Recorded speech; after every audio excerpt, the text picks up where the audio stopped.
As much as Mr. Trump hopes to turn New York red, experts are more than skeptical, and history dictates it will be more than quite difficult as well.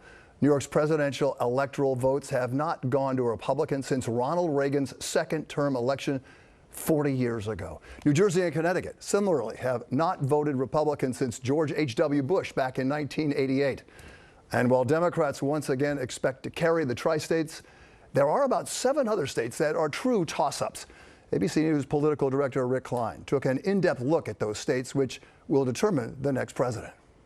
So here are some of the things that I'm going to be looking for on election night. It is going to be an active and kind of wild and unpredictable night in all likelihood. I want to start with the battleground states. There are 7 of them. In addition to that, 1 electoral vote in Nebraska that could become important. They're pretty familiar to a lot of people because they're similar to the battleground states that we saw last time around. Right now, our partners at 538 give Donald Trump a 51% chance of winning the presidency. It's basically a 50-50 race, an utter coin flip. But just to show you how that can change based on a couple of states falling a particular direction, let's assume, just for the purposes of our conversation, that Pennsylvania, the biggest battleground on the map, goes for Kamala Harris. Look what happens to the 538 calculation. You go from that 50-50 race to now Harris having an almost 80% chance of winning. If, on the other hand, we see some of the southern states that have traditionally been more Republican, North Carolina, which went for Donald Trump once, Georgia, which went for Donald Trump once, and then flipped back. Look what happens to the 538 numbers just based on those 2 states. Again, that's an 80%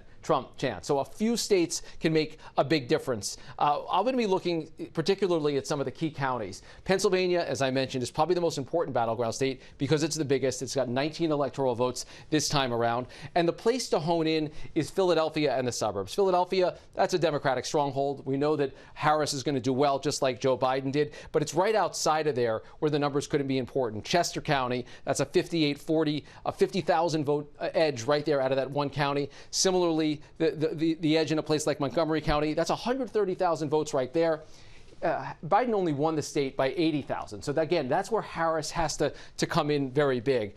Similar story in Wisconsin with some interesting differences. There, we know that Milwaukee is the big haul of Democratic votes. That's a big one for Harris likewise. Madison is even bigger. It's a big college town. But the suburbs there, they tend to be a little bit redder. The question is going to be in places like Waukesha, Washington, and Ozaukee County, what do the margins look like? How close is Joe Biden able to keep it in the race against Donald Trump? Then we're going to be looking out west some. Nevada has been Democratic for the last couple of election cycles, but there are some real interesting battlegrounds that have emerged there. Las Vegas, with all those union members and Latino voters, that has been only narrowly Democratic the last few election cycles, at 53-44. And this is the classic swing county, Washoe County, where Reno is the other big population center. The margins could be very tight in places like this as Harris and Trump kind of hang on to try to find the best electoral coalition that works for them. We're also going to be looking at the Senate map. You've got far more Republican opportunities than there are Democratic opportunities, and a real opportunity for a takeover there.